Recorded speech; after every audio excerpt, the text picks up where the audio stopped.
Hello friends, स्वागत है आप सभी का अपने यूट्यूब चैनल माय क्लासमेट में। आज के इस वीडियो में हम क्लास 6 के विज्ञान के चैप्टर नंबर 3 जिसका नाम है तंतु से वस्त्र तक को पढ़ेंगे और उसके सभी महत्वपूर्ण प्रश्न अभ्यासों को भी सॉल्व करेंगे। सबों के लिए वीडियो बहुत ही इंपॉर्टेंट और हेल्पफुल साबित होने वाला है, तो इस वीडियो में लास्ट तक बने रहिए। चलिए शुरू करते हैं अपने वीडियो को। हमारा पहला प्रश्न है, निम्नलिखित तंतुओं को प्राकृतिक एवं संश्लिष्ट में वर्गीकृत कीजिए। जो भी तंतु नीचे दिए गए हैं उन सबों को दो भागों में वर्गीकृत करना है, पहला प्राकृतिक और दूसरा संश्लिष्ट।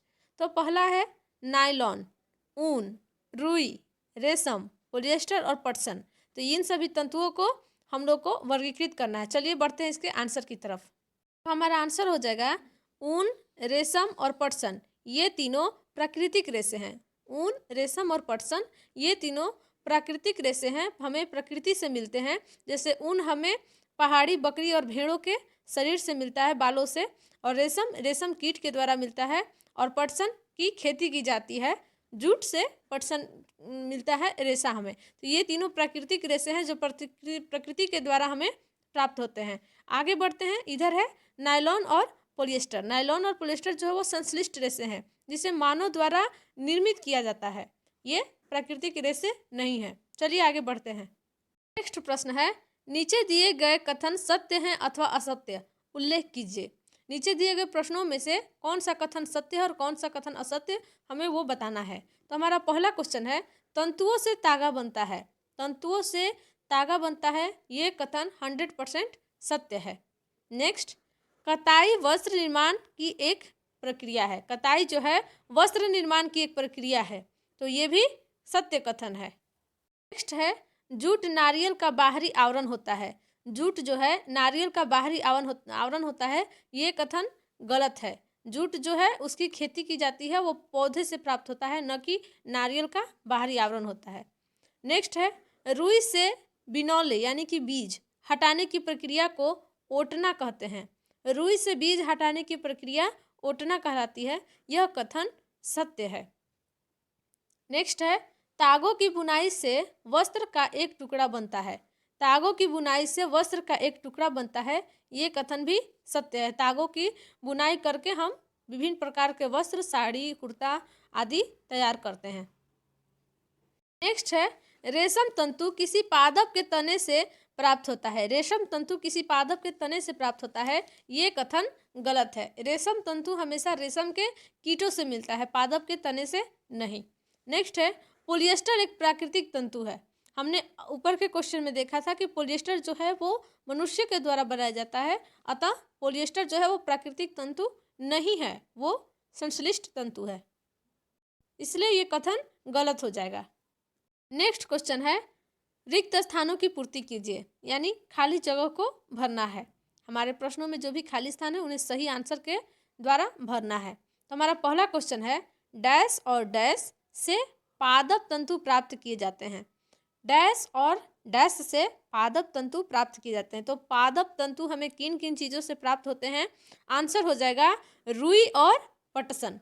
रुई और पटसन से हमें पादप तंतु प्राप्त होते हैं, रुई और पटसन, ये हमारा सही आंसर हो जाएगा। नेक्स्ट है, डैश और डैश जांतव तंतु हैं। जांतव तंतु का अर्थ जो हमें जानवरों से प्राप्त होते हैं, वैसे तंतु जो हमें जानवरों से प्राप्त होते हैं उन्हें जांतव तंतु बोलते हैं।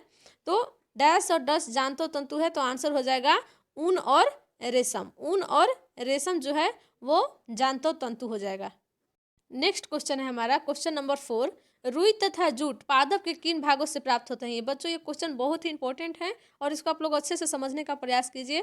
पूछ रहा है कि रुई तथा जूट, जिसको पटसन भी बोलते हैं, वो पादप के किन भागों से प्राप्त होते हैं? तो हमारा आंसर हो जाएगा रुई, कपास, गोलक जिसको बोलते हैं, गोलक किसको बोलते हैं? कपास का जो फल होता है, रुई कपास के फल से प्राप्त की जाती है, तथा जूट जो है जिसको पटसन भी कहा जाता है, जूट पादप के तने के रेशों से प्राप्त किया जाता है।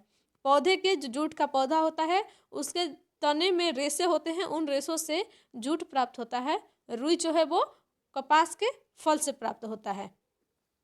चलिए बढ़ते हैं अपने अगले क्वेश्चन की ओर। हमारा अगला प्रश्न है प्रश्न संख्या 5, नारियल तंतु से बनने वाली दो वस्तुओं के नाम लिखिए। नारियल तंतु से बनने वाली दो वस्तुएं कौन कौन सी हैं, उनका नाम बताना है।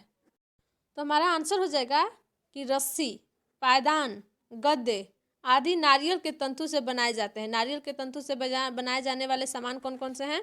तो रस्सी जो है नारियल के तंतु से बनती है, पायदान पैर रखने वाला और गद्दा बैठने के लिए, तो ये सब नारियल के तंतु से बनाए जाते हैं। चलिए आगे के क्वेश्चनों को देखते हैं। बच्चों, अब हमारे सामने दीर्घ उत्तरीय प्रश्न है। दीर्घ उत्तरीय प्रश्न है हमारे सामने, और ये प्रश्न जो है ये बहुत ही इम्पोर्टेंट है, तो इसको ध्यान से देखिए। चलिए देखते हैं क्या है। प्रश्न संख्या 6, तंतुओं से तागा निर्मित करने की प्रक्रिया स्पष्ट कीजिए। बहुत ही इम्पोर्टेंट प्रश्न है, एग्जाम में पूछता है। तंतुओं से तागा निर्मित करने की प्रक्रिया जो है उसके बारे में आप विस्तार से बताइए या फिर उसको स्पष्ट कीजिए, उसके बारे में लिखिए। तो चलिए आंसर की ओर बढ़ते हैं। उत्तर हो जाएगा कपास। गोलक के रेशे से रुई ओटने की क्रिया द्वारा बाहर प्राप्त की जाती है।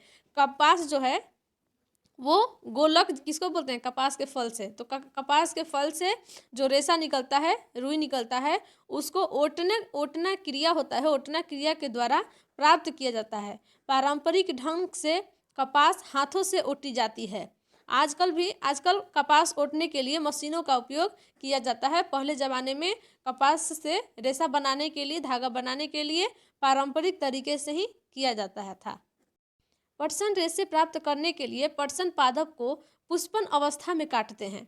पटसन रेशे प्राप्त करने के लिए पटसन पादप को पुष्पन अवस्था में ही काट लेते हैं।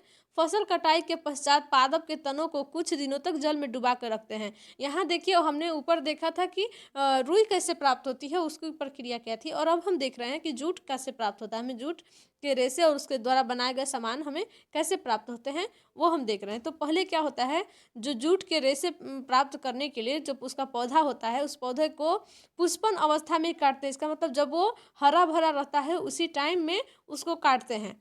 फसल कटाई के बाद पौधों को, उसके तनों को कुछ दिनों के लिए जल में डुबा करके छोड़ दिया जाता है, रख दिया जाता है जल में डुबा के ही कुछ दिन तक वो उसको डुबा के छोड़ दिया जाता है। ऐसा करने पर तने गल जाते हैं और उन्हें पटसन तंतुओं से हाथों द्वारा पृथक कर लिया जाता है। ऐसा करने से, उसको पानी में रख देने से उसी में सड़ जाते हैं, गल जाते हैं, और उनके जो भी धागे हैं, तने उसके रेशे से निकाल लिया जाता है और उनका प्रयोग किया जाता है। तो इस तरह से हमें जूट प्राप्त होता है। वस्त्र बनाने से पहले इन सभी तंतुओं को धागों में परिवर्तित कर लिया जाता है। वस्त्र बनाने से पहले जो भी तंतु हमें प्राप्त हुआ है, जो पौधे से हो या फिर वो पादप के तने से हो, उनको धागों में परिवर्तित कर लिया जाता है और उसके बाद कताई का कार्य किया जाता है। तो कताई क्या होता है, चलिए उसे समझते हैं। रेशों से धागा बनाने की क्रिया को कताई कहते हैं। रेशों से धागा बनाने की क्रिया क्या कहलाती है? कताई कहलाती है। इस क्रिया के पुंज से रेशों को खींचकर ऐंठते हैं। ऐसा करने से रेशे पास पास आ जाते हैं और धागा बन जाता है।